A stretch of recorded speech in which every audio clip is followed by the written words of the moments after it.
This is One Piece Elite Collection playing card set. This is a Straw Hat Pirates limited edition. 200 sets lang ang ginawa nito sa buong mundo. Pakita namin kung ano sa loob.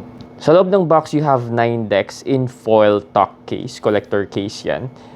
And then, ang kinaibahan kasi nito, each deck, meron siyang individually numbered out of 200. For this one, this is number 84 out of 200. For Luffy, you have 185 out of 200.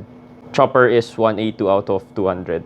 Then, as mentioned earlier, box niya is full of foil and meron rin siyang embossing on the details itself. Ang kinaibahan ng mga decks na to, dun sa mga prior release natin, is each deck is individually gilded.